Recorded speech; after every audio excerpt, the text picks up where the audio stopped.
All right. Good morning, everyone. Thank you for joining us on today's program. I say morning because I'm on the West Coast. It's 9 a.m. I have my two guests. Daryl Cowley is guest number one, and he is from Georgia, right? Tallahassee, Florida.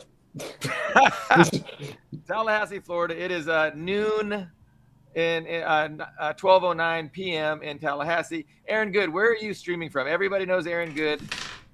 I'm outside of Philadelphia. And outside of Philadelphia, Pennsylvania, and I believe that's also noon, 12:09 over there, East Coast time.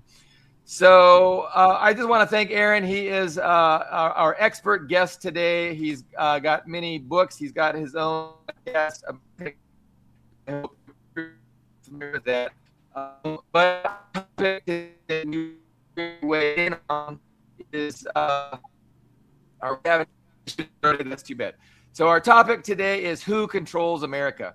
And Daryl and I, we have a long-standing debate where we go back and forth. I am asserting that there exists a transnational, multi-ethnic oligarchy, that kind of controls the West, and it's their class interests that they have in common that is the primary driver of U.S. foreign policy, and especially all the things that are going on right now, because there's a lot going on right now.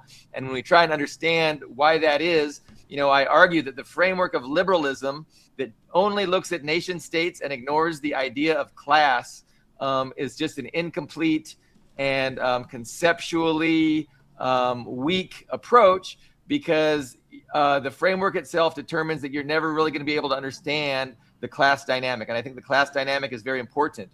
And I kind of reject the idea that of people. It's a nation, a group of people. Genetics are driving this thing. But Daryl, you really quick want to just kind of explain how your view contrasts with mine, and how you think that maybe people, a particular people, are actually drivers. Really quick, like. Yeah, I'll try to make it quick. So I also believe in class interests. I'm not a fan of liberalism. But I believe that those class interests are filtered through lived identity, and that the persons or the people who control power, their background is sort of going to establish their priorities, their policies. And in general, I believe that, from my own understanding, that over the past century in America, the power has shifted hands from a more Anglo-Saxon or WASP group of people to a more Jewish-centric group of oligarchs. And I think it can be, you can see that happening through multiple ways in the media and finance and law and academia. And I think that's where the heart of our disagreement on who actually controls the levers of power in America or the broader West, or even on the global scale. Okay. Eric. Well, yeah. So I could respond with kind of my own theories and scholarship on the composition of the U.S. deep state or the oligarchy. I mean, when I wrote my dissertation, it's published. You can see the book cover behind me there. American Exception: Empire in the Deep State, and the first half of the book roughly covers the social science and history, the discipline of history in the United States, and how they try to deal with or don't deal with U.S. imperialism, and the sort of history and the understanding of how the U.S. came to be the hegemon of global capitalism and the dominant imperial power in the world, and how and why it acts so lawlessly, perpetually, and yet the major institutions and sense-making institutions, media, education, and so on, and the academic schools of thought kind of ignore the fact and don't even really address just how criminal and lawless the whole thing is, when there's plenty of evidence in the historical record to point to this, especially in modern times. And the rule of law is increasingly overridden in overt ways, more and more every decade, it seems, since the end of World War II. And that was the end of World War II was when the U.S. became the global hegemon. And this was planned during World War II by, oligarchic interests, people from the Council on Foreign Relations that were tasked by the Roosevelt administration's State Department to formulate a plan for how the U.S. would respond to the war. And they said, well, I'll simplify here, summarize, but they said, the U.S. will inevitably enter the war, and we're the most powerful, we're going to win, and we're going to be able to sort of reshape the world according to our designs. And so we should create an American century, and in which free enterprise system spreads over the world under benevolent American auspices, and then prosperity and peace will ensue. And so this sort of sets the stage for the Cold War, which is a conflict between these capitalist American aspiring hegemonic nation, all these interests and forces, and the Soviet bloc, which had been our allies but quickly become the boogeyman, the antithesis of the free enterprise system, quote unquote, which for American workers or Soviet workers, you're just workers mostly. The biggest decisions are made at the top, but for the people at the top, this communism was a really terrible, terrible idea, because their whole basis of power was their ownership of the commanding heights of the economy, and the fact that, capital and people that own everything make money in their sleep while other people are toiling and trying to pay bills and such, right? So this was never really a democratic pursuit that the U.S. went on. Now, the second half of my book deals with a tracing of the other way to think of the deep state. So we can think of the tripartite state that I lay out to explain the U.S. as the democratic state, which is Congress, elected officials, all that. And then you have a security state of the military and the FBI and CIA and those kind of organizations that are more secretive, but they're supposed to operate on the basis of authority vested in them by the democratic state, and they are supposed to protect the democratic state and the system of the rule of law, and including, of course, property rights, which is their favorite aspect of the rule of law. And so there's a tension between the democratic logic and open logic of the democratic state and the national security state, which is a more kind of militaristic, hierarchical, secretive, authoritarian, we could call it, although that word gets sort of abused in different ways, but that kind of a logic. But over both of these sort of realms of our system of governance is something more, which is what we could call the deep state or the deep regime or oligarchic power.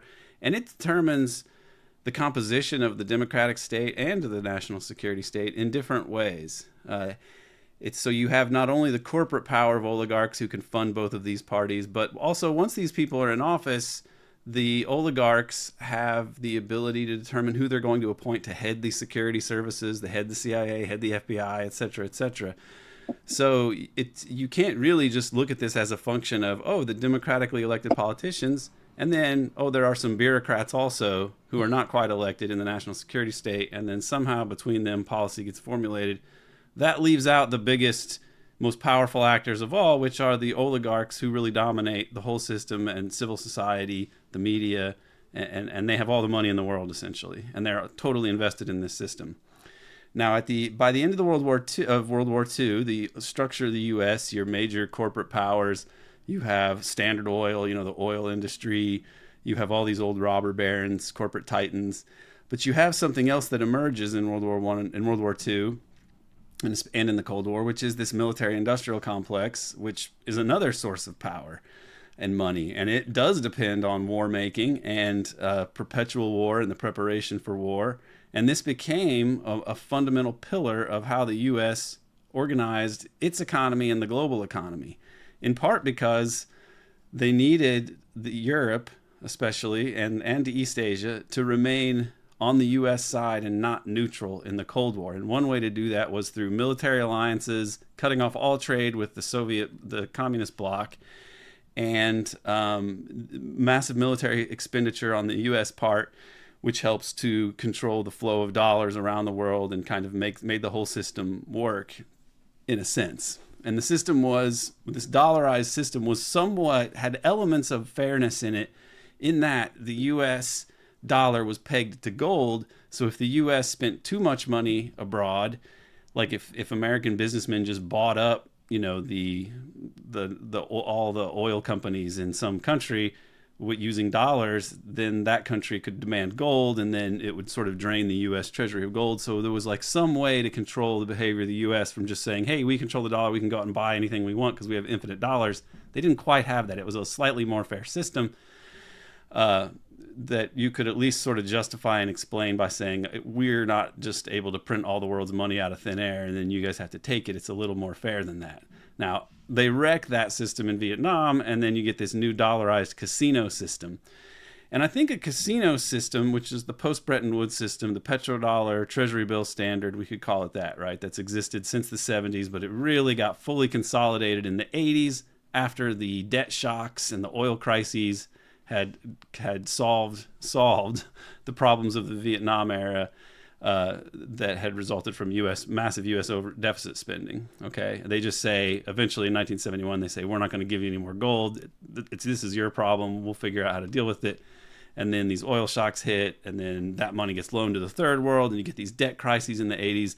And then by the late 80s and early 90s, the U.S. is like back on top clearly as this dominant economic power because of all of these shifts.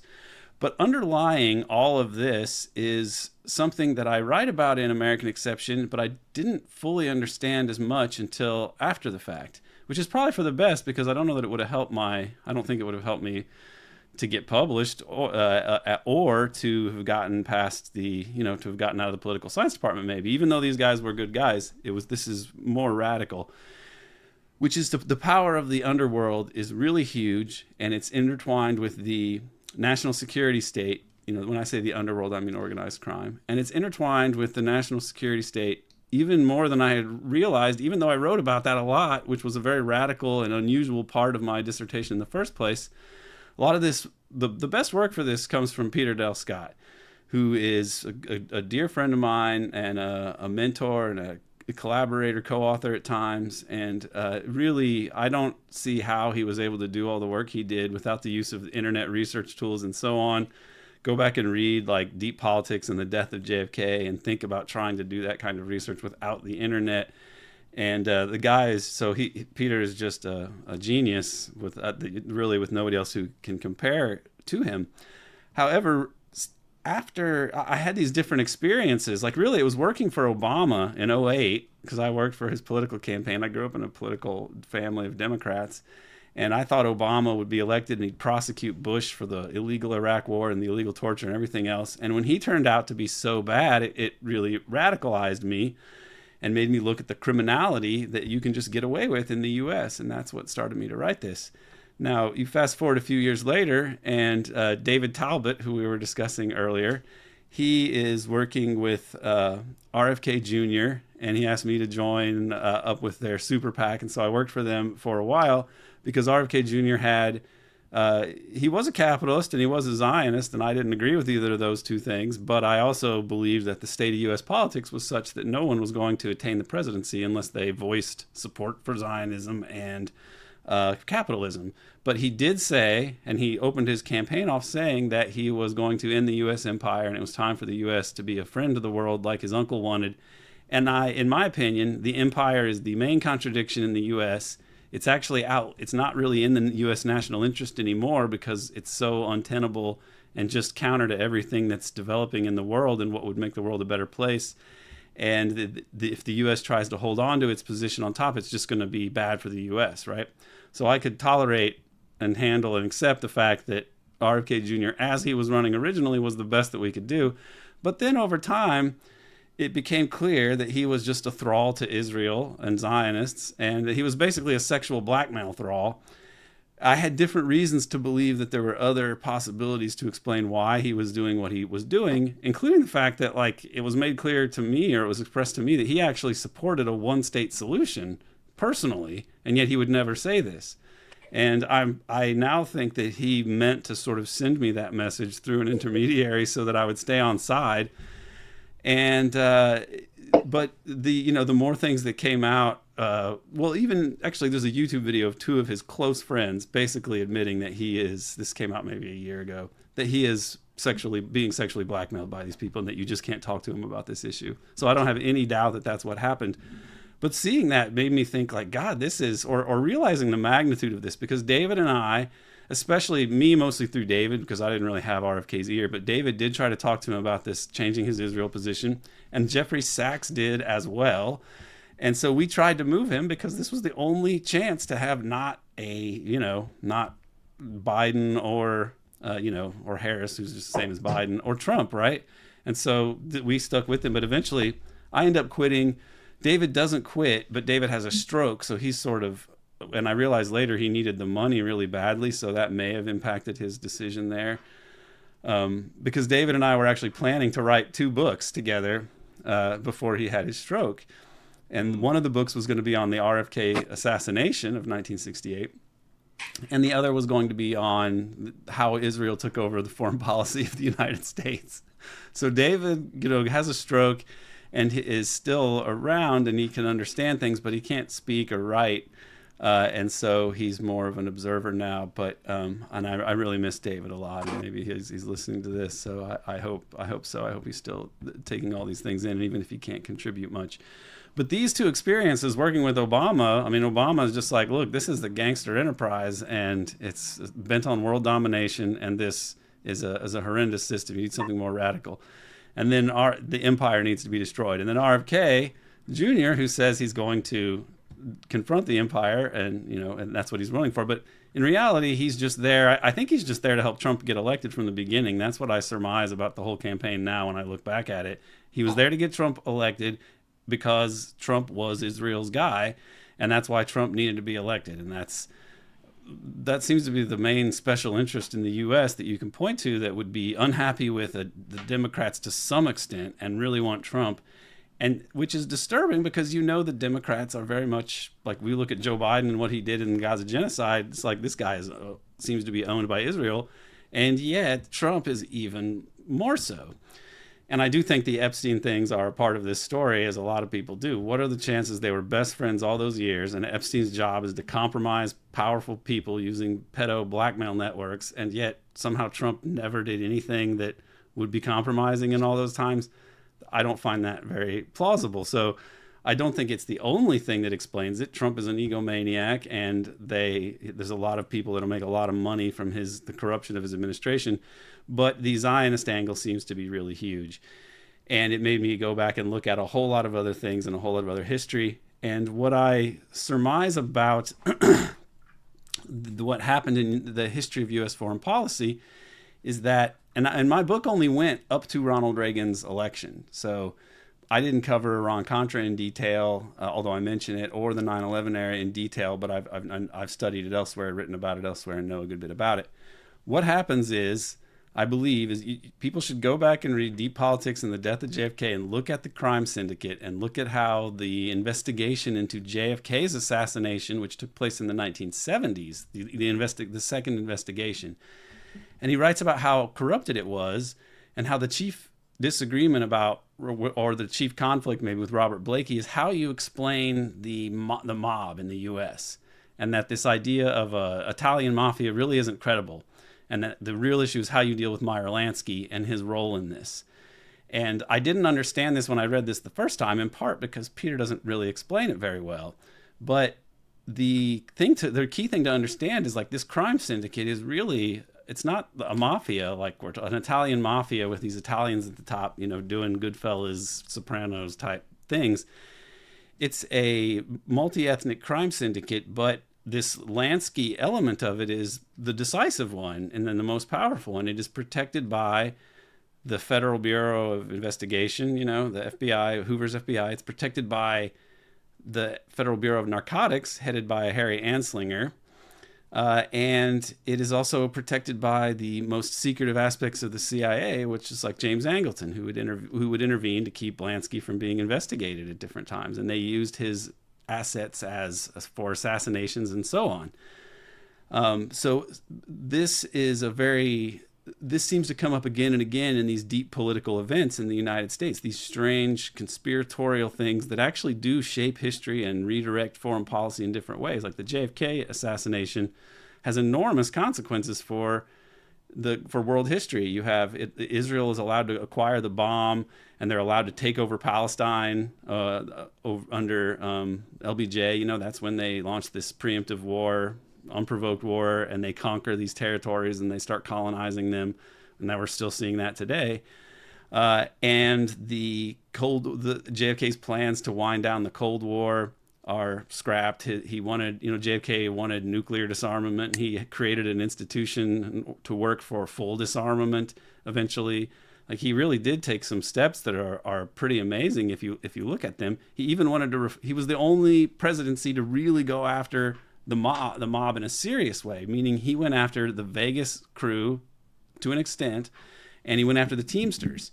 This was not, he wasn't saying it was an Italian mafia. Or RFK wrote a book about the organized crime called The Enemy Within, and it wasn't about the Cosa Nostra or the mafia, these sort of made up things that kind of obscured the real nature of it. It was a multi-ethnic crime syndicate tied to Vegas and Teamster corruption. And this is also very much tied to Zionism. Jimmy Hoffa and Meyer Lansky were two of the most important people in terms of setting up these networks to get those arms to the people in 1948 who established the Zionist entity over there. And this needs to be understood in terms of the role of these people in in these deep events in general. Like, Jack Ruby is the most amazing figure when you look at him, because he is connected to the Vegas mob, which is really this kind of Jewish mob, and to figures in LA who are around Lansky. You could call it a Zionist mob, a Jewish mob, whatever, but people like Mickey Cohen. And he was really he wasn't a mafiosi like an Italian guy. He was a syndicate lieutenant. And that was even reported in the papers in the immediate aftermath by people who knew, people who had a lawyer who had worked with Jack Ruby. I think his name was Kuttner.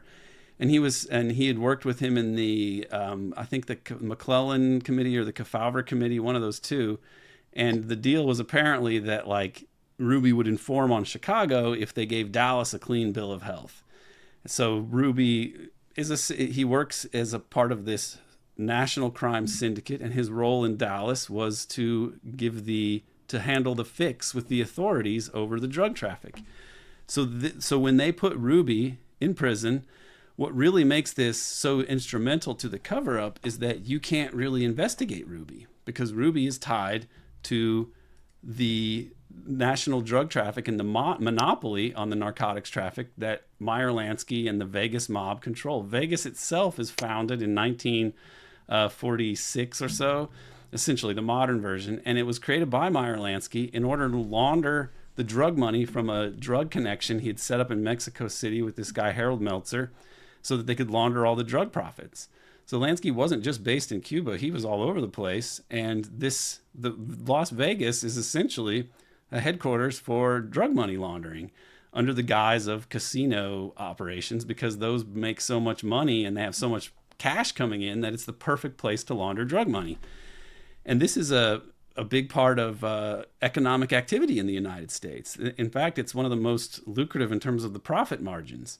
And I believe that this control over organized crime is something that Zionism has, and the drug money is something that Zionism has profited from. It is likely a big part of how the oligarchy of the U.S. and the billionaires are disproportionately Jewish and Zionist. And I don't think that there's any non-Zionist Jewish billionaire in the United States. So, I don't personally blame, American Jewish individuals for this, because they don't really share these point of views, and they're not all networked like this in the same way. I think they might reflexively want to defend Zionism in different ways for cultural and sort of social engineering reasons, but we're not really talking about like the Jewish people that you meet are a part of this like Zionist power complex that controls Congress and stuff. I've done political canvassing in wealthy Jewish areas around 2004, and I talked to so many people, so many Jewish people. I mean, it was, these neighborhoods are like mostly Jewish, where you'd be trying to raise money for the Democrats and stuff. And they were opposed to Bush. They weren't for the Iraq War. They weren't like, oh, we like the Iraq War because it's part of the Greater Israel Project, which we all support. People weren't saying that. They didn't like Bush. They didn't like the war. It wasn't like this hive mind of like Zionist, they're all a bunch of Bibi Netanyahu types. It's just not like this. But the regular people in the U.S., even regular upper middle class or rich people in the U.S. that are like not uber rich, they're not. This isn't really what we're talking about. It's a tiny sliver of the population that has this kind of political power. But I think that the deep events of the United States, like Watergate, like Iran-Contra, like the JFK assassination, there's a Zionist element in all of them, and it's this more irrational warmongering element that, and eventually when they defeat, because for the U.S. national interest, it made more sense to make peace with the countries in West Asia. That's why in 1956, Dwight Eisenhower sided with Nasser, of all people, in the Suez Crisis, because the Israelis with the British and the French attacked Egypt, and they wanted to steal the Suez Canal, and this was just like colonialism, white power, etc. And Eisenhower's trying to like show the rest of the world that America's not like these old colonial powers, so they just can't have this. It's not in the U.S. national interest. And Eisenhower's backed by Standard Oil, Rockefeller, WASPy money and such. But LBJ, and JFK was a reformer. He also was against the super Zionism. He wanted to deal with the Palestinian refugee crisis. He was friendly with Nasser, and he supported people like Mossadegh in Iran and wanted to see if it was possible to put that kind of government back in power. He opposed the nuclear program, if I didn't say that. So he did everything to antagonize these people. And this was the better policy for the U.S. from a rational national interest standpoint. But the power of Zionism in the U.S. is enormous. So LBJ, JFK gets killed, and LBJ is owned by these people. He grew up in a weird Christian cult, in Texas, which probably had Zionist money behind it in some way or another. I mean, I think that Mormonism is similar. Utah and Mormonism seems to be, in a way, like a weird franchise for Zionism, and that's why. You look at the Howard Hughes era and his role in the Vegas Mafia, people like Jack Anderson, who's a Mormon involved in Watergate and all these issues, and FBI once investigated him or tried to look at his papers to see if he was involved in this spying scandal for AIPAC and other places. Like Jack Anderson seems pretty clearly this major reporter to have been a Zionist asset, along with people like, I think it's Hank Greenspun in Vegas is one of Nixon's big enemies, and he's tied to Lansky and all these and the syndicate and all this. I mean, it's a power structure mobbed up, connected to wealthy oligarchs who are supposedly legitimate, but they control like the National Wire Service. They have access to all these Teamster pension funds, and they have the money that from the drug money gets laundered and put into different legitimate capitalist enterprises. So you have all these billionaires. I mean, and they're obsessed with ideas about greater Israel and Israel being really powerful, and it's against the best interests of the U.S. foreign policy. And Nixon had all these complaints about his enemies and the enemies list and he's on tape complaining about Jews when he may likely just mean these same sort of Zionist people, right? Nixon wasn't a good guy, but his government did go after Meyer Lansky in 1970, and Lansky flees to Israel. Nixon wanted to restructure the mob in some ways. I think he didn't want the mob, the top of the organized crime apparatus, to be so wedded to this foreign project. That might be a part of these calculations, and he declared war on drugs and so on. So he ran right into this, and this seems, and similarly, when the Watergate burglars are in jail, it's kind of like the Jack Ruby situation, where if you investigate it and Nixon tries to defend himself and look at who these burglars are, these Watergate guys, they tie to drug trafficking operations that involve U.S. intelligence and would be such a scandal of all scandals that it just can't be exposed. So what we see with Jack Ruby and the Watergate burglars is blackmail being used by these actors to take control of to seize control of the U.S. political system at key moments. I even think Iran-Contra now, if you look at Iran-Contra and Watergate both, all those crimes that Nixon and then the Reagan White House are accused from, these are standard practices of the U.S. imperialism. They have alliances with organized crime, drug trafficking, support for terrorist armies all around the world, spying on American citizens, infiltrating groups for nefarious reasons. All the things that Nixon and Reagan were accused of in different ways were standard policy. So why did those things become scandals? But both of them, you have presidents who were messing with these elements of Zionist power. So specifically, Nixon had the war on drugs, and even détente was, a winding down of military conflict around the world, maybe controlling defense spending. That would have upset the sort of neocon coalition, even though the neocons didn't exist, the alliance between Zionists, ultra-Zionists, and super militarists in the U.S., who are sometimes the same people. If you think General Dynamics is owned by Henry Crown's family, the Crown family, Lester Crown, and all these people, and they're super Zionists, but they're also the biggest, or among the biggest recipients of the military-industrial complex, defense contracts and all this. So it's not as though here is Zionism and here is the military-industrial complex. Like, they're often intertwined. It's a Venn diagram with a lot of overlap. So what happens with Nixon is, he goes after Lansky, wants to restructure the mob and the mob intelligence, apparatus. He wants to create a new drug enforcement agency that would be, more under the president's control. He wants to wind down Vietnam and have peace with China and perhaps détente with Russia. All of these things were not part of the neocons' plan, and so Nixon gets ousted because of this. He's taken down by right-wing forces, I believe, militarists, Pentagon types, Joint Chiefs and all this, but also the Zionist lobby and pro-Zionist actors, people tied to the syndicate. Iran-Contra is similar, and what Reagan and Bush did, which was just unacceptable to the neocons, to the ultra-Zionists, was, I believe that they recognized how much power the Zionist lobby was, and Zionism in general, was exerting over U.S. politics and civil society, and that this greater Israel project was really the heart of the problem. And so Reagan, the last thing he does in office, which he had to have given some hint that this was going on, I believe, he recognizes Palestine. He doesn't recognize Palestine, he recognizes the PLO. That he does it on his way out of office. It's the last thing that he does, which is really telling, because it's the kind of thing that you do, but you don't want the political consequences for it, so you do it right as you're walking out. And the Zionists freaked out because they wanted to say the PLO is terrorists. They're all terrorists, and you can't negotiate with terrorists. This is really terrible.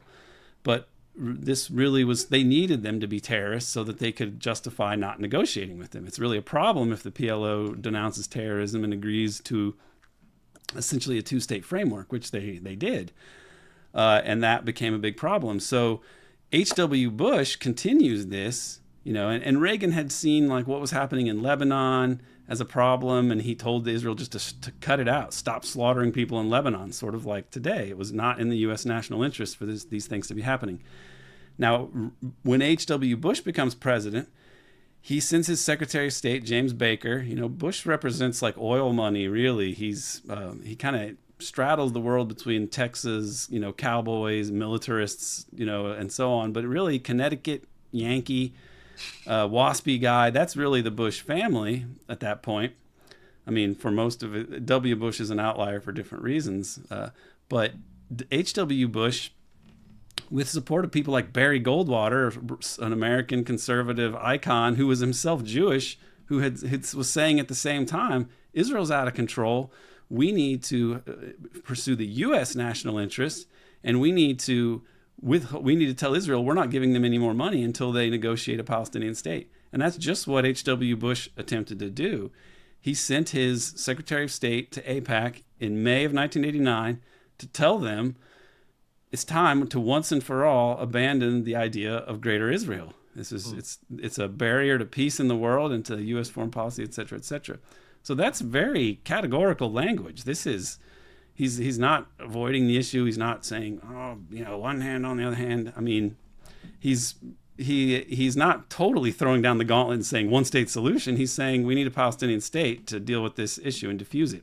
Well, this, I believe, is why H.W. Bush loses, that the Zionists are obsessed with this Greater Israel issue, and they see any attempt to stop it as an existential threat to them as a people, and kind of a Nazi formulation of like, this project is the people. This state represents the nation as a whole. It personifies it.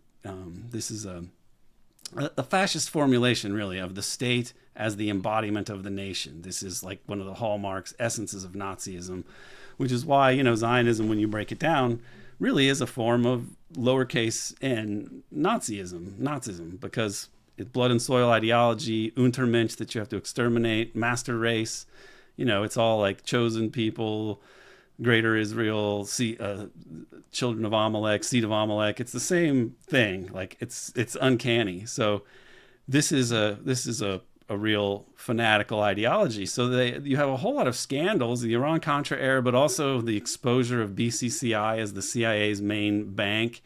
This also happens in this era. There are just a number, I'm not going to try to go through them all, but a number of strange like national security scandals and conspiracies that get exposed at this time, like the Franklin pedo scandal that gets written about, aspects of it get written about in the right-wing Washington Times, which is really interesting. BBC documentaries on Gladio, which is not really what they're in the business of doing, but now for some reason they are. All these people giving information to Danny Casolaro to expose the octopus, at the time, when now you look like people like LaRouche and the Christic Institute and, these strange actors in U.S. foreign and U.S. Politics that are exposing a lot of these things. Peter Bruton's book on George Bush, the mob, and the CIA. And I thought, like, I saw that. I have the book. I cited in my dissertation. It's a good book. But when I was looking at these things and all these scandals of the Bush era, I was like, I wonder, this seems to be part of this sort of Zionist effort. I wonder who published this. And I looked it up, and I found out it was this crazy right-wing, this crazy Zionist publishing house, Shapolsky Publishers, who have published like books on how the PLO is still terrorist, for example, or biographies of like Israeli war heroes and so on. Like I was exactly right. I thought, what are the odds that that's just a lucky guess? Okay. That like this book where I'm thinking like, the time this is published, like I bet this was, and it turned out to be exactly this group. There are not that many hardcore ultra Zionist people in the US that, like, if you would just guess who published something, it would turn out to be one of these people, right? That to me is not a coincidence. Look up Shapolsky Publishers and see who they were. So Bush loses, and then the U.S. really, neoconservatism is the dominant orthodoxy of the U.S. And it's been that way. I mean, Bill Clinton, he allowed the talks to be sabotaged in the 90s that would have established a Palestinian state. He signed the Iraqi Liberation Act. He pardoned Mark Rich.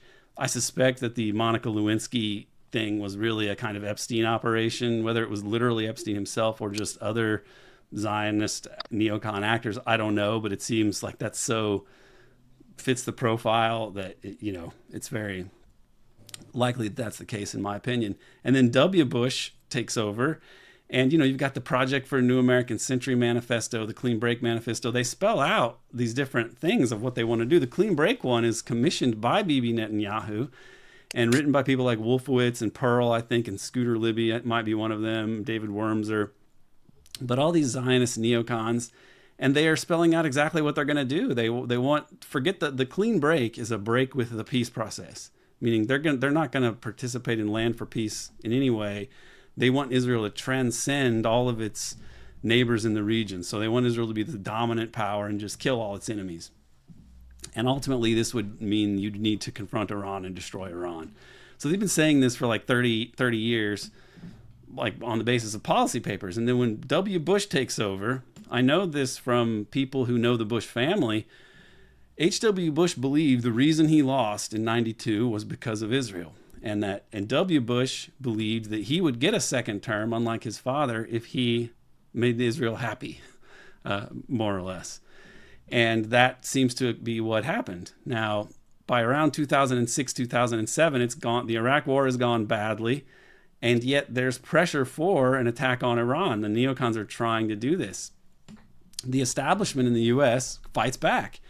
They have the John Kiriakou exposes the terror program, the torture program. I suspect, and I've told John this, that this was the sort of pushback from the anti-neocon people, the people that wanted to expose the neocons and the Bush administration so that they couldn't be able to gin up a war with Iran that they wanted. So that's one element of it. You also have Bush, after 06, he fires Rumsfeld and replaces him with one of his father's more sober evil imperialists, Bill Gates, or Bob Gates, I mean, not Bill Gates, Robert Gates, becomes his defense secretary, and Cheney is kind of demoted in power. He's still vice president, but he's not as powerful. And one of the things they do is they assign the National Intelligence Director, his deputy director is a guy named Richard Immerman, or one of the deputy directors of national intelligence. And he's a history professor, a kind of one of those liberal CIA friendly guys who happened to be my professor at Temple University. And our politics would be different, but he was a pretty candid, nice guy, decent professor, and so on. And he oversaw the drafting of this national intelligence estimate on Iran in 2007. And it argued that they weren't immediately pursuing a nuclear weapon and that they weren't a threat to the United States in that way. And this outraged the neocons, but it weakened the case for war. And you also had Brzezinski in 2007, who went in front of the Senate, and he said that we must avoid this scenario that could happen. There could be a terrorist attack, it would be blamed on Iran, and it would be used to launch a war that would soon envelop the whole region and be a disaster for U.S. interests. And he warned Congress about that in 2007. So additionally, to handle the problems with Iraq, they create this Iraq War Study Group, which includes people like James Baker, who we know is a WASP kind of, antagonist of the Zionists. And they oversee a way to try to rationally manage the chaos in Iraq and not have it blow up into a bigger problem. So it's like W. Bush was pretty much a tool of these neocon Zionists for his presidency and starts the Iraq War and so on. But it goes so badly that he draws on some of his father's, more sober evil realists and imperialists to help the policy. And so you can see in this time period that you not only have mobilized the sort of H.W. Bush, James Baker, waspy oil Republicans, but you also have Rockefeller Democrat, Brzezinski working in the same way. You really have the U.S. establishment, besides the neocons, working to stop an attack on Iran in 06-07. And this is 20 years ago. So I mention all this to say to point to the continuity of policy once they get rid of H.W. Bush and the Clean Break Report and the PNAC report spell out these plans. And it's not simply the Zionists thinking that Greater Israel is here, we're going to straight up take over the U.S. for the glory of Greater Israel, and everyone will be pleased with Israel being in charge. They managed to intertwine U.S. grand strategy with the Greater Israel Project. So, and these things are path dependent, meaning once you set off on a certain way, you're kind of wedded to it, or there will be consequences. And so these policies of turning the Gulf states into armed little sort of, armed bastions of U.S. power who export all the oil that ends up fueling the U.S. financial system and so on, and this dollarized system and, all these derivative bubbles, real estate bubbles, the tech AI boom and all this is now a part of this same plan to super militarize the West Asia and allow Israel a free hand to do whatever it wants to do, and ultimately to encircle Iran and destroy it. But the Iraq War didn't go well. The Israeli war against Lebanon in 2006 didn't go well. They eventually do destroy Syria and Libya, which were other places that were opposed to this. But Iran is still there. And Iran is getting closer and closer to Russia and China, which makes it more unassailable, it seems. And so I think that it became a question of if we are not able to attack soon, we're not going to be able to. And Trump, because he's so blackmailable, and I think they had to have known this because these things go back before his first election. They had all this dirt on him all along. I think they knew that he was always going to be their man. And I think that probably explains a lot of the political craziness we've seen in the last, 10 years or so. It's not a question of Israel versus the U.S. or who's in control, Israel or the U.S. And it's not a question of is the policy for Israel or is it for U.S. imperialism? It's that the apex of U.S. imperialism, the U.S. deep state, got taken over by this sort of neocon coalition, which was dominated and mostly, the driving force was Jewish Zionist oligarchs in the U.S. and other Western countries, but especially in the U.S., who could control politics, through their control of vast sums of money, but also their control of the clandestine netherworld and its connections to the American intelligence agencies and all these organized crime networks. Like the drug traffic is a huge part of American capitalism, and it's also a source of major blackmail power. And I think the fact that the Zionists have been so intertwined with this all along gives them enormous power over many actors in the U.S. And many economic entities in the U.S. as well, for one thing. And these blackmail networks of like sexual blackmail and so on. I mean, the Dennis Hastert case should be instructive. He was the longest serving Republican Speaker of the House, and he was a blackmailed pedophile. An FBI agent, Sibel Edmonds, pointed this out on her podcast, many years ago, and even tried to get Vanity Fair to write about it in a 2005 article. And Vanity Fair said, well, this is an explosive thing that you learned at the FBI as a translator, so we're going to need 4 sources if we're going to print this, that Dennis Hastert is a pedophile who sexually abuses young boys and is blackmailed about this by foreign intelligence agencies. And so Sibel did get 4 sources to confirm this in the FBI, people who were outraged about this. And yet Vanity Fair said, actually, we're not going to print this. But Sibel later talked about this on her podcast, and I heard it, and I thought, man, that's very specific, and it seems too crazy to believe, but with all the drugs and everything else that they get up to, it wouldn't surprise me too much. And then it comes out eventually, oh yeah, Dennis Hastert was a pedophile and, totally disgraced and everything, couldn't have been a coincidence, right? So what this says is he rose the third in line to the presidency, and his main qualification was probably that he is susceptible to blackmail, sexual blackmail. That's the system that we have. And it's not a matter of like Jews in charge. It's not even purely like Zionists control U.S. foreign policy for Zionism. It's the U.S. military imperial apparatus is this huge, sprawling criminal enterprise. And because of how that poses as, law and order, justice, democracy, but in so doing, it's very vulnerable to blackmail. The establishment is as a whole. And so I think that that's a part of the story. The massive amount of money from the underworld, which becomes legit and then is used to dominate politics, buy up media, buy up civil society in different ways, and wed the U.S. to a Greater Israel PNAC project, clean break project, where you can't really extract or separate U.S. imperial grand designs from neocon Greater Israel policy in the 21st century. And hence the 21st century has been such a shit show leading up to the current moment, which seems to be the apex of just global fuckery for the U.S. That is why we invited you, Aaron. That was awesome. Me and Daryl are going to have arguments for the next 2 years about that dissertation you just gave us. And I don't feel like there's anything I disagree with. I think, so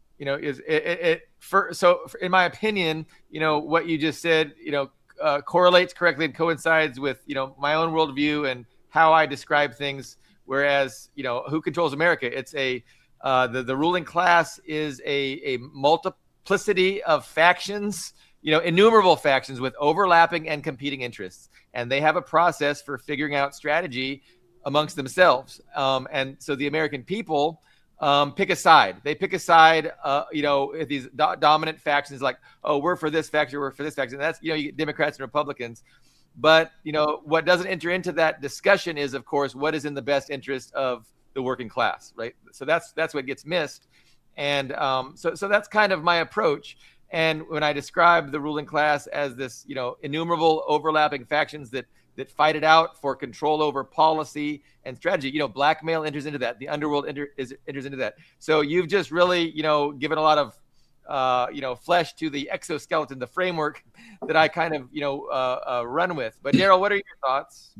That was an awesome retelling of American history. First off, whoever hasn't in the audience read Aaron's book, I've made it up to the Nixon chapter, to be honest with you, but it's been great so far. That was an amazing retelling. I do love the blackmail aspect has sort of been what I've seen as the preferred tactic used by the Zionist interest over the past 3/4 of a century over American politicians and American businessmen. I'm going to go way back to where you started, Aaron. You mentioned RFK and being blackmailed. My understanding is it's a diary of extramarital affairs that he had, and I believe a little piece of that was leaked the same week that Kristi Noem's husband picture got leaked. We had like multiple leaks about 2-3 weeks ago, a month ago. And I believe that was part of that. And then, I mean, the Hoover was blackmailed by Meyer Lansky, correct? Aaron, would you agree? Was that That's been reported, and it seems he's very vulnerable to it. I find that plausible. It's in that realm of historical episodes that are not documented in any rock solid way where you can say it's proven, but there are reports of that. It was written in Anthony Summers' book in the 70s, and it tracks with what Meyer Lansky would want to do and what we know about Hoover's personal life. So I suspect that that is true. Right. And then I know that the Times of Israel reported, this was, I mean, maybe 20 years ago, that the Monica Lewinsky tapes were actually used as leverage to release Jonathan Pollard. This was prior to the first Trump. I forget. Yeah, it was the first Trump administration that Jonathan Pollard was released. Yeah, but so I suspect it's even deeper than that, though. I know the story you're talking about, and it is documented to some extent that this is the case. I think it was even worse than that. I think she was put in there by these people. You know, I could believe so too. And I mean, this all goes off and then to present day. Epstein he was running a blackmail network. Me and Billy Bob have talked extensively about it. He was representing the Rothschilds, apparently. So he says, and there are many exchanges on the emails. Yeah. Between them. Now, Aaron, are you familiar? Have you ever heard of the book, The Witness Tree? Because I came across this book maybe a year ago, and it offers a hypothesis or a telling of early post-World War II history that I haven't heard anywhere else. So basically the idea is that the Dulles brothers, you had John Foster and Allen Dulles, one being the statesman, the other one being the head of the CIA. And in the Devil's Chessboard, it mentions early on in the book their one sister who passes away in a drowning, but they actually have a second sister named Eleanor Dulles. And she was the secretary for the Secretary of State. And she actually married a Jewish businessman who unfortunately committed suicide, and she blamed her brother's pressure and anti-Semitism on his suicide. Now, the story goes that since she was the secretary for the brothers in their previous time, what was the law firm? The Sullivan and Cromwell. So she had access to all of their business dealings, as well as Rockefeller's business dealings during World War II and with the Third Reich, the National Socialists in Germany. And the book suggests that she gave all of this information to what was the newly established Mossad. And then when it came to the UN's decision to recognize Israel in 1947, the Mossad used that information to blackmail Rockefeller and to get the Latin American countries in which he had connections through Standard Oil and his business connections, to get them on board, as well as using that blackmail against the Dulles brothers. Have you heard that at all? I don't know that particular aspect. I do vaguely remember the story of Eleanor. I don't know if I don't think she was the same one who later gets fired under the Kennedys. Did she stick around in the State Department for a long time? Do you know about that? Because yes, there's one Dulles and I did think it was Eleanor, so maybe it was. The story, if this is the same person, the story is that after they fire Allen Dulles, RFK Jr. Talks to other people in the government and says, "Are there any more Dulleses anywhere in the government that we should know of?" And then they say, "Yeah, there's Eleanor." And he's like, "Well, fire her too." And then they fire her.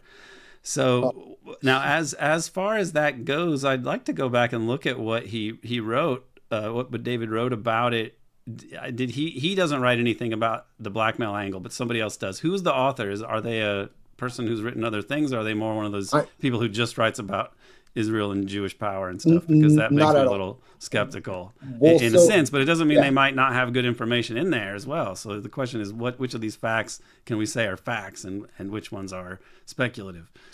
Right. So I'm blanking on the author's name. I could give it to you in 1 second. Okay. He did write another book that's actually very pro-Jewish, I think it's called the War Against the Jews, which takes a pro-Jewish angle to it. Oh, I wonder. That's interesting. You know, is it?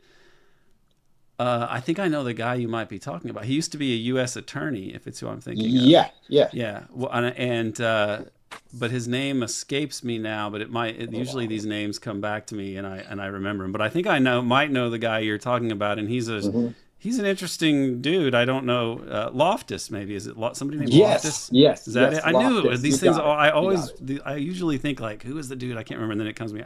If it is that dude, then that's interesting and would be worth looking at. But the issue, and I've also heard something from Charlotte Dennett about the fact that something that the Rockefellers were doing with John McCloy and the and Standard Oil, that it had something to do with them being blackmailable related to their conduct during the war and bombing different sites or something to that effect. So, but she could give you a better explanation on that. I wish I could recite it from memory, because I think her husband, Gerard Colby, and she have some unpublished book that deals with this.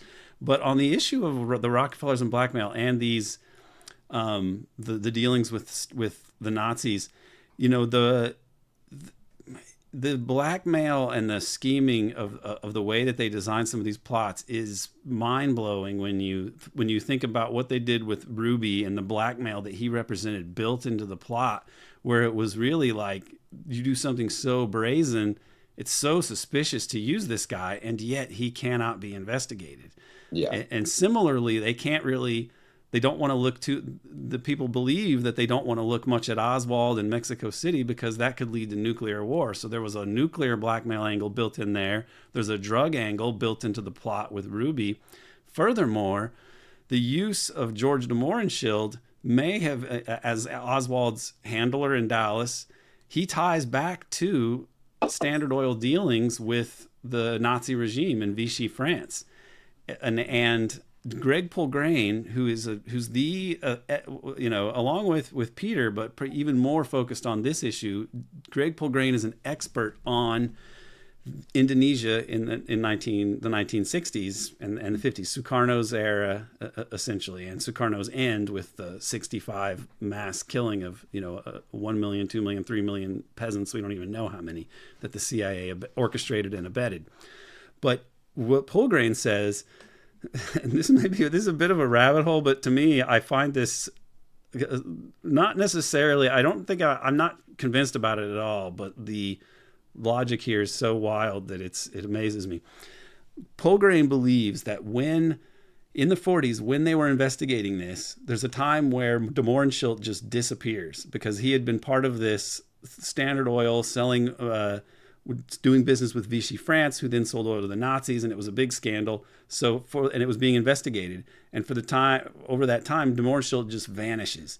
Polgrain believes that he went to Indonesia, West Papua, and while he was there, discovered this huge oil deposit that was kept secret for many years, but this was going on. And so this was not yet, this would eventually be exploited by Standard Oil. But furthermore, that the Rockefellers and they also were aware of this massive gold deposit in West Papua, and nobody else really was. JFK was not, Sukarno was not, and they were very relevant in figuring out what was going on there. After the war, because of the Kennedy assassination, his policy of supporting Sukarno gets reversed. Sukarno was going to give West Papua and that area handed over to the PKI, which were Indonesian communists, who would have then been sitting on top of the world's biggest gold mine in history. I mean, the biggest one that's ever been discovered. this would have been, so that money, instead of going to the Rockefellers, network and so on, would have gone to Indonesian peasants and communists. And that would have really not been acceptable to these kinds of people. And De Mohrenschildt is somebody that if you'd investigated it, it might have exposed the oil and the gold there that eventually did help the Rockefellers. So in a way, they could have been blackmailed and bribed at the same time over this issue. So I don't put much. I don't know the one problem with this theory, which Greg Polgrain admits, is that he doesn't have any strong evidence that really proves that is where De Mohrenschildt went. But there's other weird aspects of it, like a cousin of his or a nephew or something that later got detained by Australian Secret Service while he was hiking around the area where the gold was. It's a very bizarre story, but it's a wormhole that somebody could go down and try to look in more, although I don't know that you'd ever get proof in it. But what really is the takeaway here when you look at these different angles and the way that the blackmail was built into the Kennedy assassination, and it was built into Watergate, and it was basically built into Iran-Contra, of like, we can just keep exposing these scandals, America, unless you bend to our will. And I mean, the end of Iran-Contra is really, the denouement is an indictment 4 days or 5 days before the election of Caspar Weinberger, which for the first time blames George H.W. Bush of being in the loop for Iran-Contra. And people credited this with him losing the election. They thought, yeah, this actually turned the tide. It was a close election. And this coming out days before really ended George H.W. Bush's presidential chances there to get reelected. So the amount of blackmail, and then you think of, and not just blackmail, but the blackmail over things that the Zionists were actually doing and they were involved with. I believe that they were involved in. Jack Ruby seems the clearest conspirator that was a part of the plot, right? I mean, he clearly was. He killed Oswald and was also spotted, in strange places in the run-up to the assassination. And yet, and I believe that, so what I think happened was that Israel was tasked with this by other elements, probably the Joint Chiefs of Staff and other oligarchs in the U.S., to get rid of Kennedy, because they all wanted to get rid of Kennedy. And then after that, they have used that to blackmail the U.S. I mean, the Zionist actors, people tied to the syndicate and Teamsters and so on, pop up in all of these investigations and such. I mean, look at Luna herself in Congress right now. She's a super Zionist, and she's in charge of JFK disclosure. JFK, the film, was produced by a super Zionist, Arnon Milchan, a known agent of Israel. These other people that are exposing Iran-Contra, like the Christic Institute and Daniel Sheehan, I mean, they're supposedly Jesuits, but they're very weird. And when you look at all their theories of the assassination, there's no mention of Lansky, not much of an investigation of Ruby.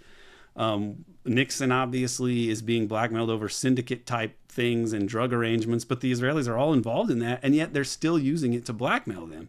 So think about that think about that context for understanding why all these Epstein stories come out right before this attack on Iran, which, I mean, that's their pipe dream. That's their main dream that they've had for 30 years or more, specifically to go and attack Iran, even though the balance of U.S. foreign policy wisdom says this is not a good idea.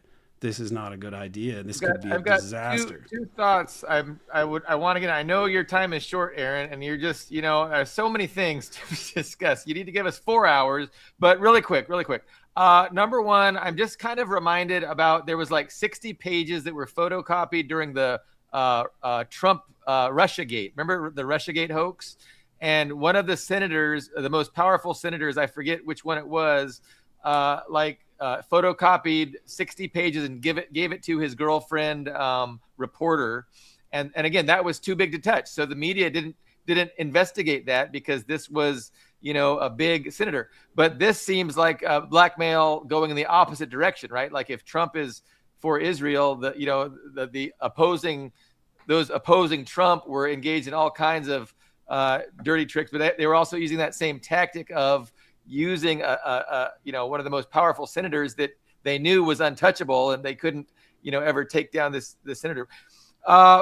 And so that's just one thing that came to mind when we're talking about blackmail and untouchable people. But I wanted to get your take. I mean, this is we get bogged down in, Iran. Going after Iran is good for Israel. Going after Iran is, it must be something that Israel wanted us to do. But I'm thinking there's an overlap of interest. I'm thinking that if you're looking big picture from the, the perspective of the transnational, multi-ethnic Western oligarchy that, controls all these nation states and uses nation states not to further the interests of nation states, not to further the interests of a rational understanding of what is in the best interest of the people of any given country, right? So they use nation states, they control nation states, they use the nation states to further their very narrow class interests, right? And their narrow class interest is often in opposition to the actual interests of, the people in all these nation states that they control. So this is the dynamic I see. And when you're looking at the things from the perspective of the transnational oligarchy that rules the West, we see that their stated primary peer, rival, and adversary is China. And so if you think in terms of, preparing the global battlefield to be able to confront and contain China, going after Iran and even destroying all of the energy production capacity of the Middle East, seems like it could be, the plan that is being pursued here, which of course would coincide with, people who are Israeli-centric or, Israel-centric that want, Israel first, those kinds of people. This whole, there's a coalescing and they coincide, these strategies coincide. So I wanted to get your take. What is your perspective of that? Like, because I think it's not necessary to get narrowly bogged down in this benefits Israel. I think there's a strong argument that can be made that it benefits the hegemonic interests of the transnational oligarchy. Right. And I'll give this answer and then bow out because I have some other obligations. And I hope that my long soliloquy wasn't too long, but it's not a question that can be answered in a very succinct way. And if you oversimplify, I don't really want to give people the impression that I'm saying the problem is the Jews, okay? Because I definitely do not believe that. I like Jewish people plenty fine. The median Jewish person that I've met in my life is probably cooler and more relatable than the median person from my own Southern Indiana region where I am from. So I don't like any of this sort of rhetoric, and that's why it takes a long time to explain it. And it is so conspiratorial that it is not something people are prepared to absorb, especially if they're steeped in conventional American history, American social science, journalism, etc. Now, to get back to your question, I do want to give this a good answer because it's very crucial. One of the important things to try to understand.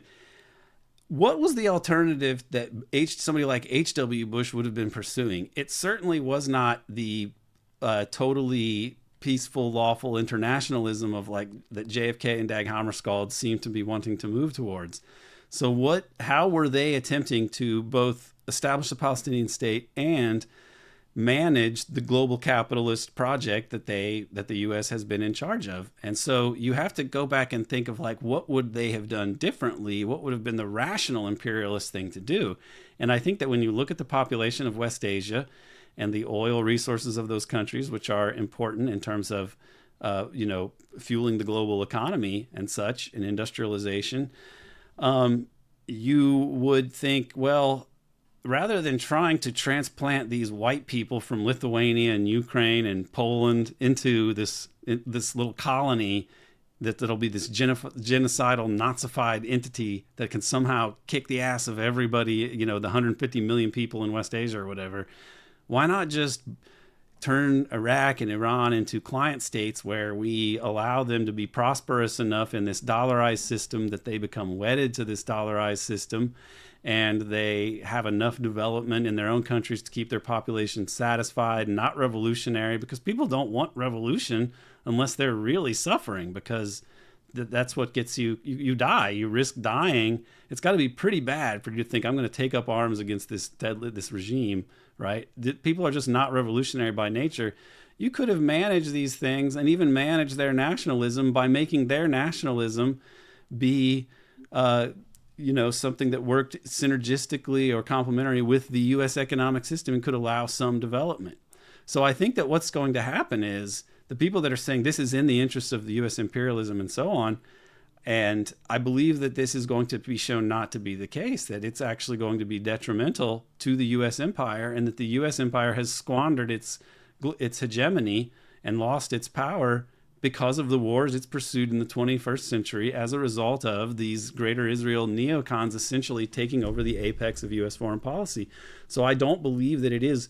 They have worked out a system that during these decades, yes, the people that are the oligarchs that own, the commanding heights of finance and the economy and so on, the military industrial complex, oil, etc., they've made money, a lot of money during this period.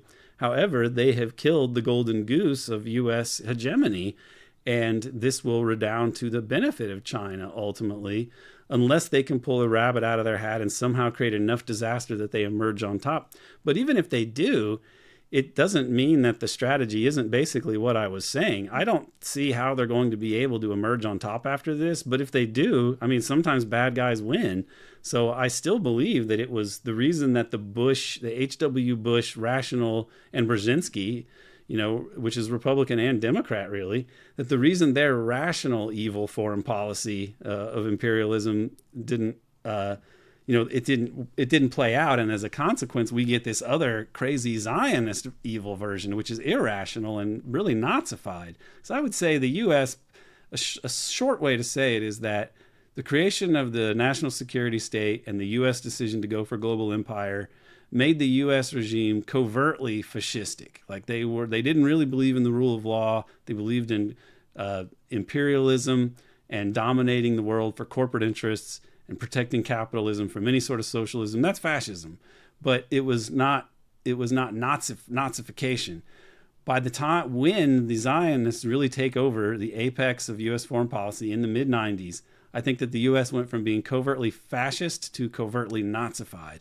And now with the Gaza genocide, these attacks on Iran, Trump just saying he's going to destroy Iranian civilization with no rational explanation as to why it even works. I mean, are we there to open up the Persian Gulf and to stop the nuclear program? Well, there was a nuclear deal. And right before the attack, the Iranians agreed they were discussing turning over all their uranium even. And that's when they attacked. So it was never about those things. Well, then what then explains it? Well, you could say it's about China, but if it's the same war against the same country that they've talked about since the mid-90s, were they really thinking about China when they wrote the Clean Break Report in 1996? And in 2006, when the establishment had to mount a counter offensive of sorts politically to stop an Iran war, I mean, were the people who wanted the war, were they really thinking about China in 2006 also? I just don't find that. And now it's the same groups, Zionists all around Trump, Kushner, the Adelson support for Trump and so on. And now people are saying, well, China's very powerful and the U.S. main rival is China, so this must be about China. You have to ignore so much of the history beforehand. These people have been fixated on this for decades and talking about it. And then you're going to somehow reverse engineer an explanation for it as that ignores the actual realities of space and time. And I don't understand it. I don't know why it's functionally Hasbara in a sense, because you're taking blame away from Israel. But really, as long as people understand that the Western regime, however much it's either controlled by corporate or Zionist or whatever forces, that they just the Israel, quote unquote, and the U.S. empire need to be defeated, and the world needs peaceful, lawful internationalism. As long as people believe that and support that, or more people do, that's good on the whole. I mean, what I'm talking about here is kind of complicated and dark and in some ways unknowable, because so much of the stuff is just decided and done in private with no way to ever totally 100% confirm so many of these things.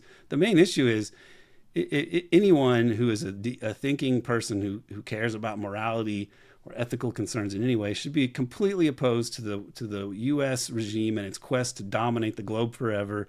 And Israel and Zionism and the Gaza genocide, the Greater Israel Project, are clearly a part of that. Whether it's the U.S., somehow U.S. forces telling Israel to do all this, which I don't find plausible, or if it's a Zionist kind of oligarchy that dominates both of these political entities, both of these nation states, maybe it's ultimately academic, but the reality of it is, you look at the whole history of criminality of the U.S. empire, since World War II, and then you look at the 21st century where it got even worse. You just have to oppose this completely. You people have to support some sort of rule of law and peaceful internationalism and prosperity for humanity. And people need to be realistic and look like, you know what? China's socialist regime has done more for those people than you could say has been the case for any Western country. They've surpassed the United States in life expectancy. The only way to explain that is that the U.S. has come under the domination of an oligarchy so rapacious and sinister that no matter how much technology advances, it never really helps the material security and the well-being of its own citizenry. And such a system like that should not continue to exist in this form. And that ultimately is more important than this issue of who we want to blame for being at the opaque apex of the foreign policy deep state. It's a bigger issue. But I tend to think it's the triumph of this mobbed up Zionist oligarchy that was only able to succeed because this system itself and capitalism and the U.S. regime and the U.S. society are just so corrupted by money, and we don't really have any national ethos or any sort of cultural dominant formation that would be able to withstand just pure greed and imperial domination and the aggrandizement of wealth and pursuit of power. The U.S. is a debauched society because of capitalism. We call ourselves Christian to some degree, but we're the most antithetical society to the teachings of the New Testament and Jesus's idea about salvation and care, compassion for all humans. I couldn't imagine a society more opposed to that in the way that everything operates. And so there's no honest case to be made for the U.S. anymore and for this empire. And that's more people need to recognize that, whether they want to look into deep politics and who Jack Ruby was, et cetera, et cetera.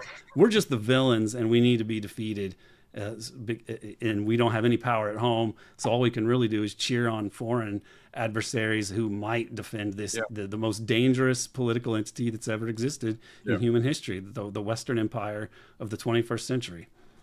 We're never going to have perfect understanding, perfect knowledge about the motivations and the actions, but we know enough to oppose it. Like everybody ought to understand it enough that to know that it needs to be opposed, even if we're going to have some disagreements on, real trivial matters. So Aaron, just thank you so much. So just give us one more hour. We got 5 more questions. Just kidding. Really appreciate your time, Aaron. You're amazing, and we hope to have you back. I know you're super busy for good reason. Keep up the good work. Yeah, thank you both, gentlemen. I do appreciate what you're trying to do here. I'm not so versed in all your political ideas, but I do sense that you are sincerely trying to discuss these things and hash this out, which really is about the only democracy we have left in the U.S. So the more that people are talking about and trying to learn about these things, the better. So I wish you luck, and I thank you for the opportunity to talk about these things. Next time, Aaron, if I get the chance, I want to touch on United Fruit and Sam the Banana Man, if you're familiar. Yeah, he's a good case study. I mean, he's a good case study. And is he an evil capitalist American, or is he Zionist? No, he crank, was a Zionist. Or is he both? I think he's probably both. And just the MK Ultra. I know you're super versed on that decade or that period of American history, so I'd like to pick your brain on some of those figures and aspects of it. But thank you. That was awesome. All right, very good, gentlemen. Peace. Bye, Aaron. See ya. Daryl, where do you want to go? You want to have some more discussion? I was ready to just volley off his stuff. I had stuff lined up. He had talked about, he started mentioning the Israeli influence behind the JFK assassination. But I wanted to sort of put it to him how that has sort of been sidelined. I mean, the whole idea is that JFK was against Israel getting the nuclear weapons and the Dimona project, and he was trying to send UN inspectors out there, and Ben-Gurion and him had a disagreement on that. Ben-Gurion thought that it was necessary for Israel's survival. But then the whole idea of the mainstream conspiracy behind the JFK assassination for the past 60 years has been it's been a CIA conspiracy, and that's conveniently left out the Zionist or Israeli aspect. And there was, right after it happened, you had multiple Zionist columnists at the New York Times, at the Washington Post, that were pushing the CIA angle behind the JFK assassination. You had, I think it was one of the first books.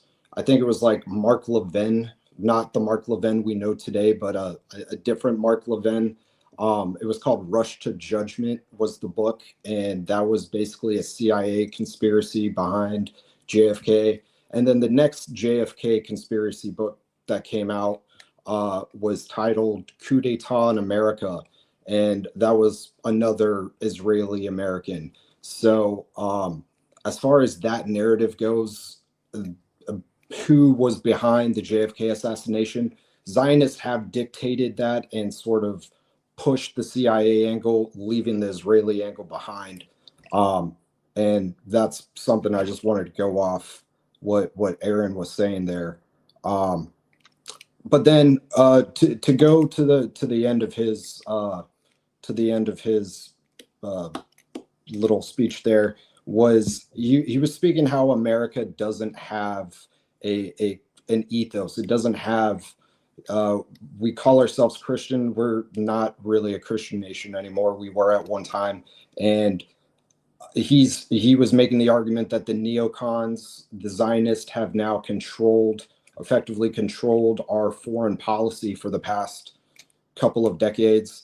I would say that those same forces, individuals, interests, group have also contributed to the domestic policies of America.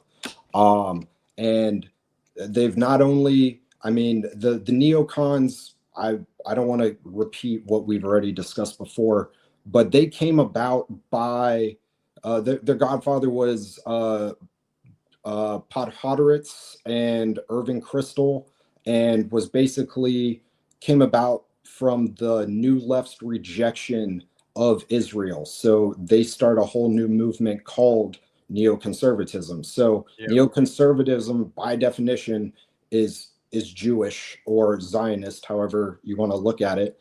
And they were essentially, they were Trotskyists, they were communists, they were international communists. And a lot of them that didn't swap over, they remained in the left. And I think what they were doing before the invention of conservatism attributed to the decline of the American ethos, of the American culture, of just the way that things had operated up until that point. And now I'm going to start rambling. So I'll let you go with whatever you got going on. Yeah, I mean that's interesting. I mean, so you're just making the case that you want to highlight what you describe as Jewish influence, not just in the foreign policy but also culturally. And so I would oppose that kind of framing, and I would argue that it's not Jewishness that is driving that. I mean, certainly there's disproportionate support for the state of Israel among those who identify as Jewish. Certainly there is overrepresentation in positions of power and influence by people who happen to be Jewish. Those are facts, but I don't think they kind of establish your case. And I think there's very powerful factions that aren't Jewish who are not opposed to the things that is being done, and there's not like and when there is opposition, they find out. And I would agree with Aaron's description that the faction that was more pro-Israel and more interested in using Israel as the as the primary strategy in West Asia, as opposed to reducing Israel to just not the greatest, country in the Middle East, right? So using Israel as the United States unsinkable aircraft carrier, is the strategy that won out. And anyway, so we're just gonna disagree with the extent to which it's Jewishness or Jewish identity that is pushing these strategies and things. Now, the thing that I wanted to discuss with Aaron, and I didn't find out until the very end, but I'm kind of sold on the idea that what we're doing in Iran is absolutely about China. And he definitely was dismissive of that, and it's interesting. Now, I listened to his dismissal, which involved the fact that we've been drawing up plans to attack Iran for 47 years, which of course is true, but it's also true that it hasn't happened until now. And I think the variable with why we haven't done it previously, we're doing it now, is China, and that's the variable. So well, I mean, he mentioned the clean break report, and you had the clean break report sort of outlined what had to happen first before Iran. Iran was the end game. That was the last piece of the puzzle. That was the last thing that needed to be addressed. And so they had to take care of Iraq. They had to take care of Libya. They had to take care of Syria. And so I don't see it as you say, why wait until now? But the past 30 years, we've been overthrowing almost a dozen other Middle Eastern countries. So, yeah, I don't see that argument as valid. No, so this is the difference in our framework. So if your framework is that the Jews control America and they use America to further Israel's interests, yeah, no, that's fine. So if that's your framework, if your framework is that Israel controls the United States and is using the United States to further Israeli interests, you're not going to see what's going. You can't. The framework will not allow you to see any other options for why we're dealing with Iran. But in my framework, if you have a transnational global oligarchy, it makes a lot of sense why we're attacking Iran now, why we attacked Russia, in 2021, because it's a global, they think globally. It's a transnational Western oligarchy that is trying to maintain their hegemony from global threats. Iran is not a global threat. China is the primary global threat. Russia, Iran, and China are the primary anti-imperialist powers that demand sovereignty and refuse to, submit to the Western Western oligarchy. And so we're seeing a comprehensive strategy being rolled out, and there is, like you said, there's a continuity of agenda, but there's also strategic sequencing. So like you said, you had to take out, Syria before you take out Iran. Absolutely. And look, you have to deal with Iranian oil exports. You have to deal with the energy needs of China from West Asia if you're going to seriously harm or contain China's economy. And so there's a continuity. It doesn't stop with Iran, though. That's where I think your framework is keeping you from seeing the bigger picture. It doesn't stop with Iran, whereas in your mind, Iran is the end goal. And so all these things were done in order to take Iran. But that ignores Russia, and it ignores what I understand people are able to ignore because we haven't really seen it yet. We will see a direct pivot to China. I think we will see an embargo against China. I think we will see proxy wars being initiated and waged against China, exactly the same way we see against Iran and Russia. But since you can't see it now, people, I understand why people can deny that that's true. My point is, it just seems obvious about what's going on if you understand things through my framework. So that's the primary difference, I think. Well, I don't think a actual meeting of China has to happen.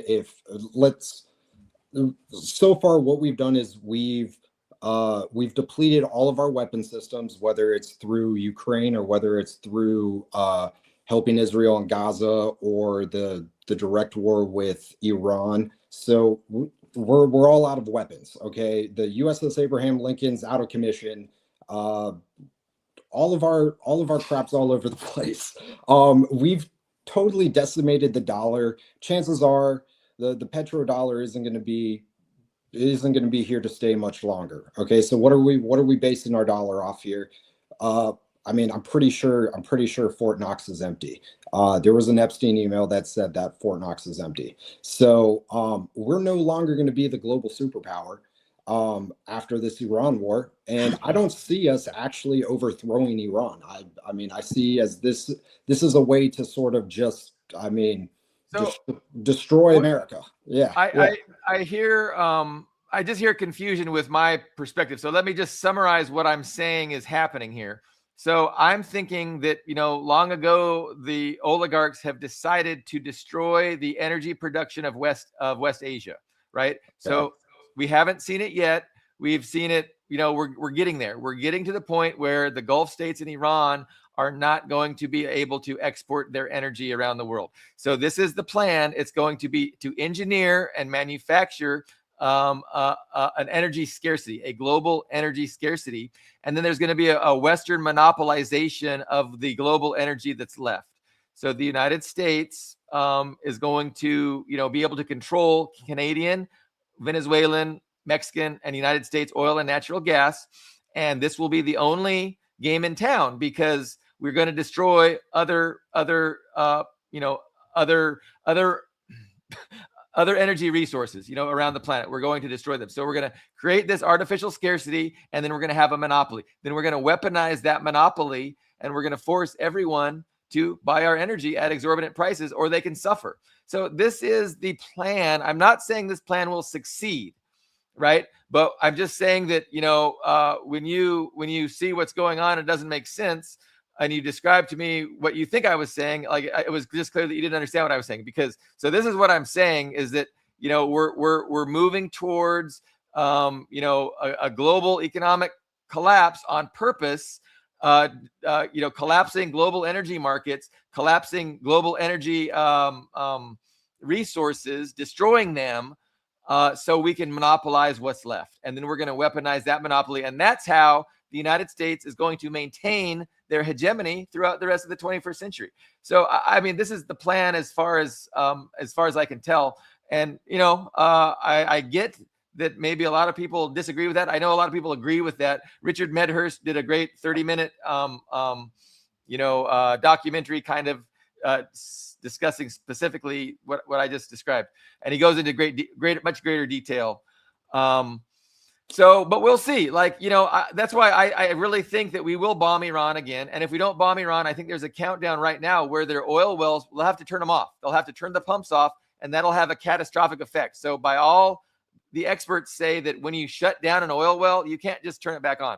It will take years to bring back online. And because they're running out of storage capacity, same with the Gulf states, right? They're running out of storage capacity. So honestly, Trump doesn't even need to bomb them and destroy them if he does not, if the embargo remains in place, or you just bomb the storage capacity, that will significantly harm and degrade the ability for West Asia to export energy.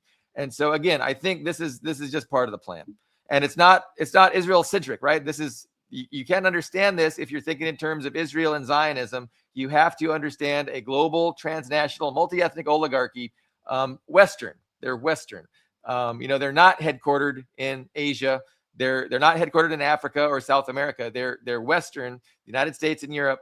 And Europe is really the vassal, right? It's really the United States. The United States is the power, the economic and military power that is going to be doing this. And Europe is actually going to be suffering. Europe has been tasked with suffering, but the oligarchs themselves aren't going to suffer. European oligarchs are going to be just fine because, they have their luxury bunkers. And they're going to, be able to roll back all the welfare states of Europe, the European welfare states that they don't like, the healthcare systems, et cetera, et cetera. They're going to be able to roll all that back. So that's a win-win for the European oligarchs. But Daryl, I'm grandstanding. I'm being long-winded, so I'll shut up. No, you're good. Yeah, I don't see, after America's absolutely just decimated its reputation on the global stage, and good point. Yeah, if they're going to be the monopoly on energy, I don't know who's going to go along with that.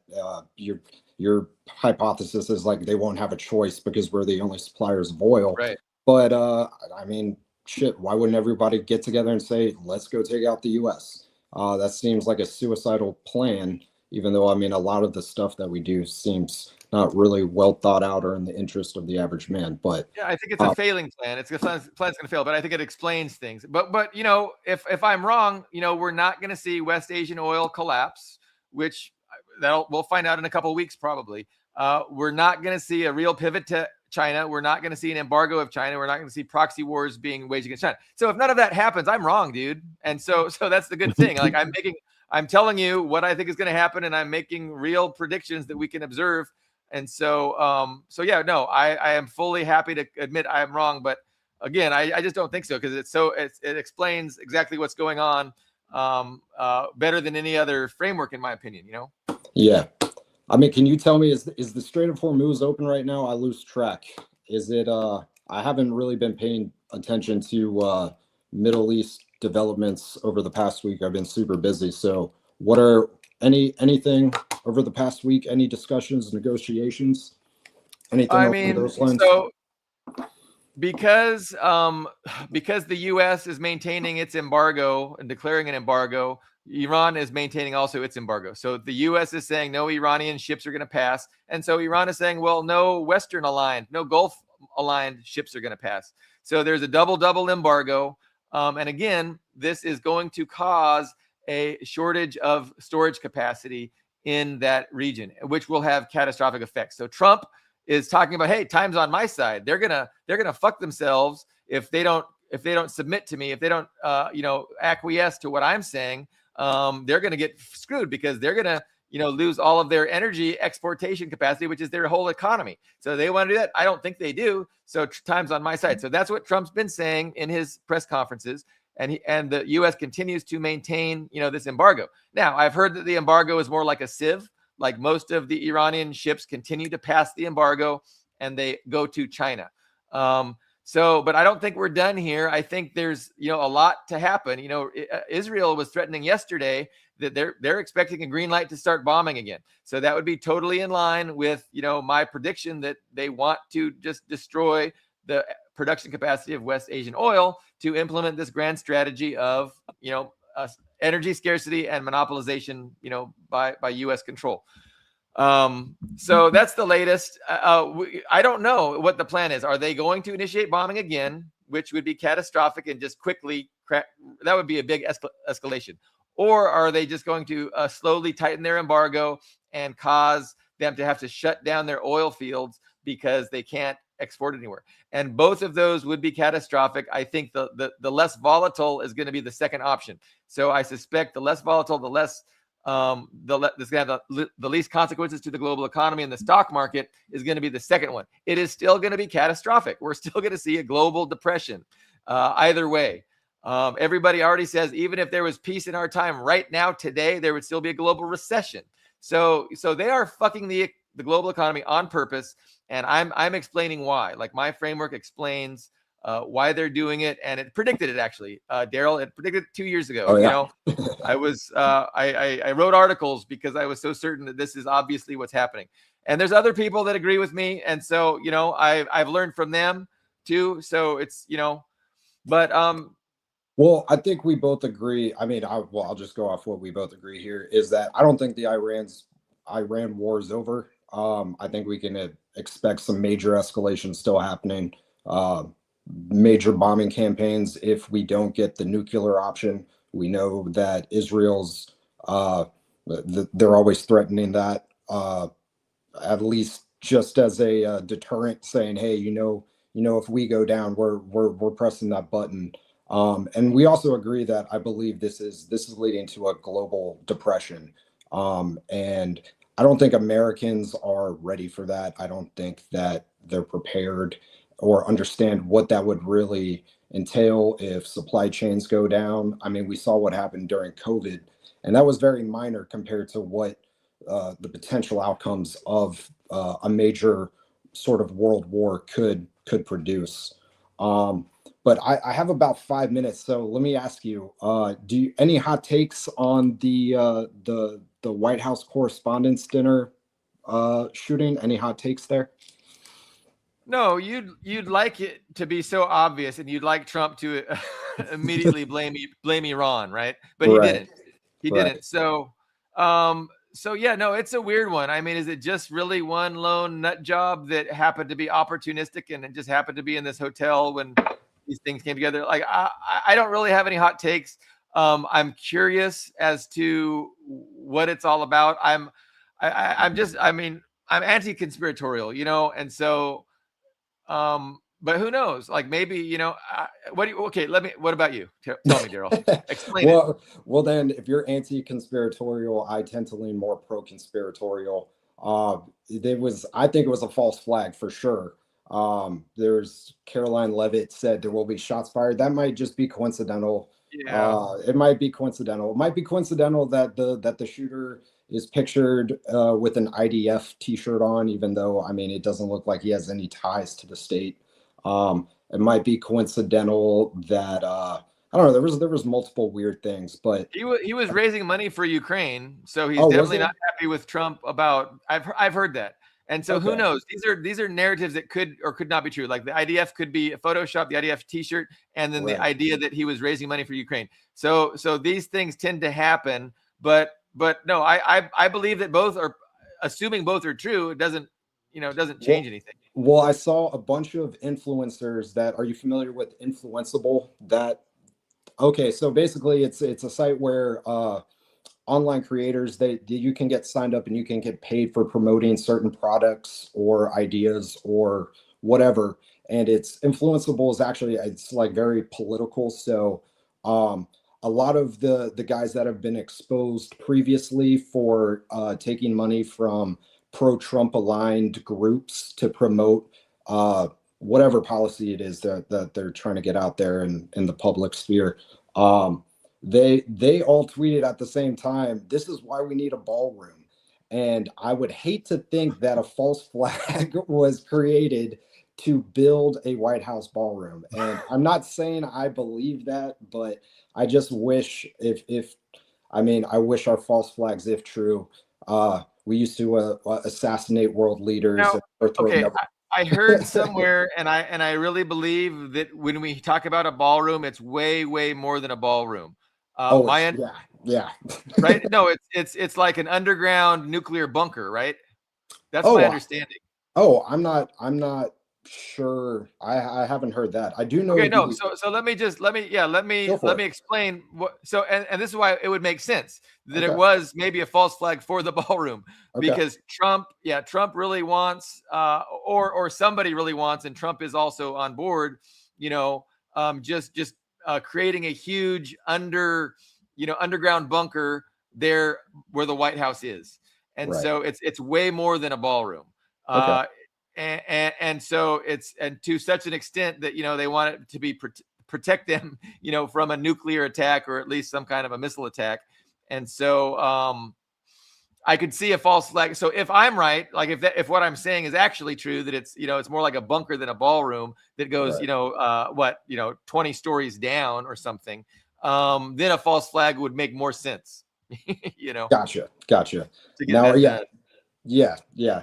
I mean, I have heard that the architect of the ballroom itself is one of these Zionists, the Ben Gavir, or what is Gavir's first name? Is it Benjamin Gavir? Yeah. Anyway, these very right-wing radical Zionists that are trying to rebuild the temple. I have heard that the architect of the ballroom itself is one of these guys. But then after I'd seen all these influencers tweeting about this, that we need a ballroom, then I see Todd Blanche puts out a statement, the acting AG, and then I see Trump actually made a similar call saying that, this wouldn't happen if we just had a ballroom. So who knows? No, that is interesting, and it makes you think. Right. But Billy Bob, I really appreciate you, brother. That was awesome. Aaron Good was awesome. And as always, I appreciate our conversations. Me too. Most of the time, Daryl. Most of the time. It's all love, man. It's all love. Okay. Thanks for, thank you for your time. And then, we'll catch up soon. For sure. Cheers. Bye.